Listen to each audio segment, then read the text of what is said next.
Bloomberg Audio Studios. Podcasts, radio, news. Good morning, I'm Nathan Hager. And I'm Karen Moscow. Here are the stories we're following today. Karen, we're watching oil drop as well as we begin a new trading week. Right now, West Texas Intermediate's down about 0.4% at $83.56 per barrel. And that decline comes as the U.S. pushes to broker a peace deal between Israel and Hamas. We get the details from Bloomberg's Ed Baxter. This comes with Secretary of State Antony Blinken visiting Israel today and meeting with Israeli officials. The White House says Israel has now agreed to hear concerns. NSC spokesman John Kirby says 6 weeks. If we can get that in place, then that gives you 6 weeks of peace. It gives you no fighting for 6 weeks, and that includes no fighting in Rafah. And what we're hoping is that after 6 weeks of a temporary ceasefire, we can maybe get something more enduring in place. Kirby says Israel has agreed that there will be no attack on Rafah until the U.S. concerns are heard. He says we'll see where that goes. Ed Baxter, Bloomberg Radio. All right, Ed, thank you. Adding another wrinkle to the discussions are reports that Israeli officials think the International Criminal Court could be preparing arrest warrants over the war. The New York Times is reporting officials believe Prime Minister Benjamin Netanyahu, other Israelis, and some Hamas leaders could be charged. The paper says Israeli officials could be accused of preventing the delivery of humanitarian aid to the Gaza Strip and pursuing an excessively harsh response to the Hamas attacks on Israel. And here in the U.S., Karen, campus protests over the war in Gaza are heading into a third week. Hundreds of pro-Palestinian demonstrators have been arrested at schools across the country since these protests began at Columbia University on April 18th. House Speaker Mike Johnson's called for the National Guard to come in and break up tent encampments, but senators like fellow Republican J.D. Vance are dismissing that idea. I don't know if you need to call in the National Guard. Maybe you just call in the police, right? This is often framed as a free speech debate. Senator Vance tells Fox News Sunday students have a right to speak their minds, but not to set up tent cities in public spaces. Democratic Senator Tim Kaine says campus security should play more of a role. Calling in the National Guard to college campuses for so many people would recall what happened when that was done during the Vietnam War, and it didn't end well. Senator Kaine was on NBC's Meet the Press, which can be heard Sundays on Bloomberg Radio along with Fox News Sunday. Well, Nathan, we now turn to the markets, where more corporate earnings and a Fed decision highlight the week. Fed Chair Jay Powell will address reporters after the Fed's rate decision on Wednesday, when the central bank is widely expected to hold borrowing costs at a more than two-decade high. Here's what Goldman Sachs chief Asia economist Andrew Tilton is expecting. He needs to keep the options open for the Fed after a set of upside surprises to inflation in the first quarter. We don't know for sure whether we'll see inflation down to target in time for the Fed to begin cutting by mid-year. Our forecast, we think the Fed starts cutting in July. We think we'll see a lower run rate of inflation in Q2 and beyond, but that's still a forecast, not a fact. And that outlook from Goldman Sachs' Andrew Tilton comes as expectations for rate reductions have been pushed further into 2024. Investors are now betting on 2 cuts at most by year-end. Well, meanwhile, Karen, an analysis of more than 60,000 Fed News headlines shows Jay Powell's words in December when he hinted at a swifter pivot toward rate cuts gave markets a boost and likely helped the U.S. economy dodge a downturn. Bloomberg Economics Fed Sentiment Index is powered by a natural language processing algorithm. It shows while Powell's words led to a significant cut in borrowing costs, they also probably added about a 0.5 percentage point to inflation over the year. Despite the Fed chair being forced into a reversal of his comments this month, Bloomberg's analysis shows Powell has only undone a fraction of the stimulus unleashed by his December press conference. Well, Nathan, there have been major swings in the value of the yen in trading today. The Japanese currency weakened past 160 to the dollar for the first time since 1990 before rebounding strongly. Traders are on high alert for signs of intervention from Japanese authorities. Bloomberg Markets Live Asia lead Garfield Reynolds says they don't have a lot of options considering the wide gulf in interest rates with the U.S. Yes, the BOJ is on a tightening path, but it's a slow path. That makes it hard for the Ministry of Finance to come in strongly to drive the dollar yen down, especially when everything else is busy driving the dollar up against everything. And Bloomberg's Garfield Reynolds says last week the BOJ indicated financial conditions will remain easy, though policymakers have repeatedly warned that depreciation won't be tolerated if it goes too far, too fast. Well, checking company news this morning, Karen, shares of Tesla are higher by more than 7% in early trading. The EV maker is set to clear a key hurdle to introduce its advanced assisted driving features in China. Bloomberg Daybreak Asia anchor Brian Curtis has more from Hong Kong. Sources say Tesla will partner with Baidu in mapping and navigation functions. The U.S. automaker will then be able to deploy its autonomous driving services. This would be on the basis of lane-level navigation and mapping provided by Baidu. Baidu is one of only about 20 qualified suppliers with the key module for self-driving functions. The news comes as Tesla CEO Elon Musk made a surprise visit to China. He was immediately granted a meeting with Premier Li Qiang. In Hong Kong, Brian Curtis, Bloomberg Radio. All right, Brian, thank you. We have news this morning involving another one of Musk's companies. Thousands of former Twitter employees say they are still owed severance pay. Today, the first depositions get underway, starting with Musk. And Bloomberg's Amy Morris has a preview. This will be the first arbitration hearings involving those employees who say they were cheated out of severance when Elon Musk bought Twitter in October of 2022. An email from the law firm representing almost 2,000 former Twitter employees, plus more than a dozen class action lawsuits, says the deposition will be in person and last for 7 hours. The company, formerly known as Twitter, which Musk has since renamed X, has been accused in multiple suits of numerous labor and workplace violations. A spokesman for X has declined to comment.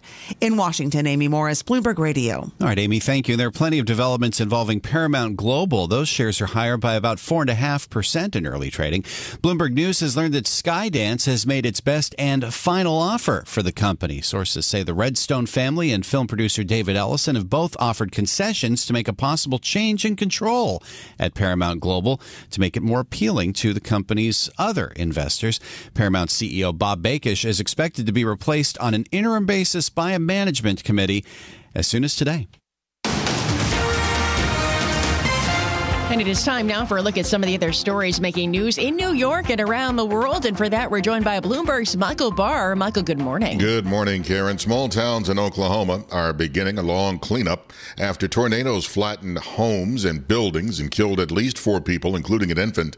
The damage was extensive in the community of Sulphur, where a weekend tornado crumpled many downtown buildings and sheared the roofs off houses across a 15-block radius. Hospitals across the state reported about 100 injuries. This man lives in Holdenville. My brother lives down there another mile. I was trying to get to him. I think it blowed his tractor shed away and the house just down from there. White House officials said President Joe Biden spoke to Oklahoma Governor Kevin Stitt on Sunday and offered the full support of the federal government. A tornado swept over Trinity, Texas last night, destroying a home and damaging others, injuring 2 people who were transported by ambulance to the hospital. Trinity County Sheriff Woody Wallace says there are no fatalities. You got to worry about when these high winds come through, all these power lines. We got power lines down everywhere out here. Some of them are live, some of them aren't. You go through them and there's water on the ground, it's probably not going to end well for you. Sheriff Wallace says there is the possibility for more tornadoes.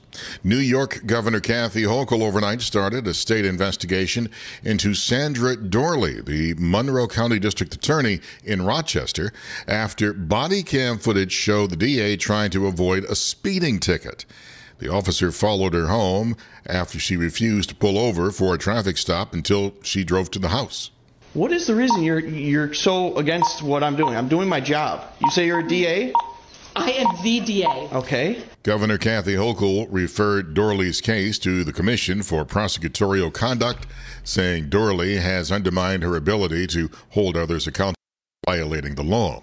South Dakota Governor Kristi Noem, considered to be in the running to become former President Trump's pick for vice president, is responding to the backlash over a story in her upcoming memoir. In the book, she writes about shooting her dog for its bad behavior, including killing the neighbor's chickens and killing a nasty, mean goat. Noem responded, "I followed the law and was being a responsible parent, dog owner, and neighbor."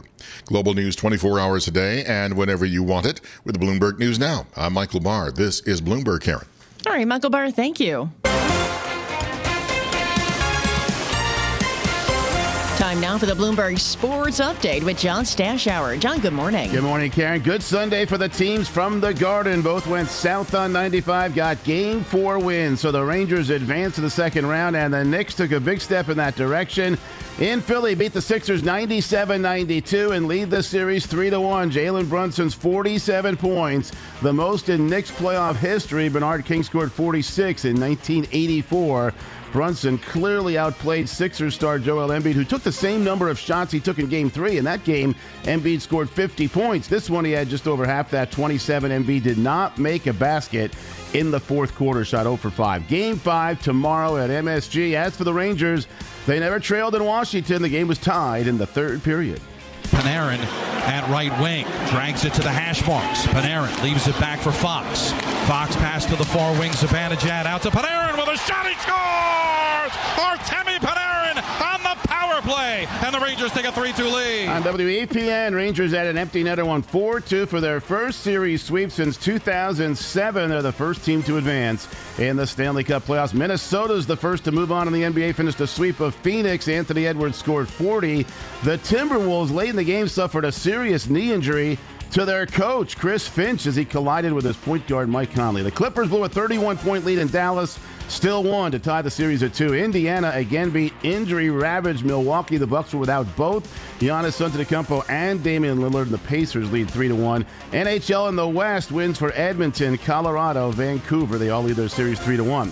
What a weekend for the Yankees. In 2 games, 30 runs, 37 hits. They beat Milwaukee 15-5. Anthony Rizzo 4 hits, including career home run number 300. Dramatic win for the Mets. Beat the Cardinals 4-2 on a Mark Vientos home run in the 11th inning. John Stashower, Bloomberg Sports. Karen Nathan. Coast to coast on Bloomberg Radio, nationwide on Sirius XM, and around the world on Bloomberg.com and the Bloomberg Business app. This is Bloomberg Daybreak. Good morning. I'm Nathan Hager at the start of another busy week in store for investors. More corporate earnings due out and a May decision from the Fed on the way before, well, really Wednesday's out, actually. So let's get you ready for it. Lori Calvasina is with us this morning in our Interactive Broker studios in New York, the head of U.S. equity strategy at RBC Capital Markets. Lori, good morning. So what's the bigger deal for you this week, the earnings or what we hear from Chairman Powell this week? So, I hate to say it, but I think for me, it's probably the earnings. We've got 166 companies in the S&P reporting this week, at least last I checked. So I think, as always, people are going to pay attention to the Fed. Personally, I'm looking for that commentary to kind of catch up with where the market already is. I'm much more interested, frankly, to hear what companies are saying about the current environment. Okay, so we have seen a big swath of companies report already. What are some of your takeaways from what we've heard from the companies that have reported so far? Somehow we managed to get through most of the reports that came out last week. And, I think the themes are still evolving. But I would say, number one, we're not seeing any kind of, big problem with the economy, demand, anything like that. There's a laundry list of pros and cons that companies are talking about in regards to this market. For me, one thing that did jump out is that interest rate commentary. There's a lot of various expectations about what the Fed is going to do baked in. I remember reading one company talking about 3 cuts. And so I do think, there's a little bit of a slippage in terms of where corporate America is versus the equity market itself or the fixed income market. I do think that geopolitical commentary is something I'm paying a lot of attention to. It's continued to be mentioned as a general risk, but no sort of, kind of overt impact on demand for either consumers or corporates yet. Well, that does steer us toward whatever we could hear from Chairman Powell on Wednesday in the May decision. We've done an analysis that shows the December dovish pivot really helped to fuel the rally that we saw at the first quarter. What's the chance that pivot the other way does some damage to this rally? Well, I'll tell you, I've heard really since the beginning of February in my client meetings, the idea is the U.S. economy is so hot, how can the Fed possibly even cut this year? So I do think equity markets, equity investors at least, have already started to come to terms with that potential idea. That's not really reflected in market pricing right now, as far as I understand. But I do think this may be one instance where equity markets have already assumed a scenario in contrast with what they, were thinking back in January. So is there a chance then that stocks can continue to rally even with rate cut expectations getting pushed back as far as they have in the market? So I think it gets harder from here. I think a hike discussion, which is not really something I'm hearing about from investors right now, I think that would be very, very different from just a no-cut scenario in the mind of equity investors. I'll tell you, Nathan, when I talk to investors, they're clearly disappointed that we're not getting this interest rate downdraft story. But at the same time, if the economy continues to come through hot, at least a lot of the investors I speak with, I think they want the Fed to do the work that needs to be done to get inflation down. Although we did get that weaker than expected first read on first quarter GDP last week, what does that tell you about what we could get in terms of corporate earnings down the line? That's a really interesting report to me. I mean, generally what our economists are saying, and I think this has been echoed around the street, is that the underlying details about that report really, sort of speak to the idea that the economy is still strong, the consumer is still strong. There were some quirky things that happened with the data that caused that headline number to be a bit lower than expected. Now, we'll see, if that narrative holds up. But for now, that seems to be what the economic story is, or the economic read is on that report. And I think we're hearing echoes of that in corporate commentary. I'm really just not seeing any sort of demand problem coming through in the company transcripts that we're reading through. Okay, just 30 seconds left here, Lori. What's the biggest risk for you when it comes to equities? Is it geopolitics, earnings, or rates? I think geopolitics are always a huge one that markets have trouble digesting in advance, but I do think the rate story is important. Again, I think no cuts are fine. I think hikes are a different matter. This is Bloomberg Daybreak Today, your morning brief on the stories making news from Wall Street to Washington and beyond. Look for us on your podcast feed at 6 a.m. Eastern each morning on Apple, Spotify, and anywhere else you get your podcasts. You can also listen live each morning starting at 5 a.m. Wall Street time on Bloomberg 1130 in New York, Bloomberg 99.1 in Washington, Bloomberg 106.1 in Boston, and Bloomberg 960 in San Francisco. Our flagship New York station is also available on your Amazon Alexa devices. Just say, Alexa, play Bloomberg 1130. Plus, listen coast to coast on the Bloomberg Business app, SiriusXM, the iHeartRadio app, and on Bloomberg.com. I'm Nathan Hager. And I'm Karen Moscow. Join us again tomorrow morning for all the news you need to start your day right here on Bloomberg Daybreak.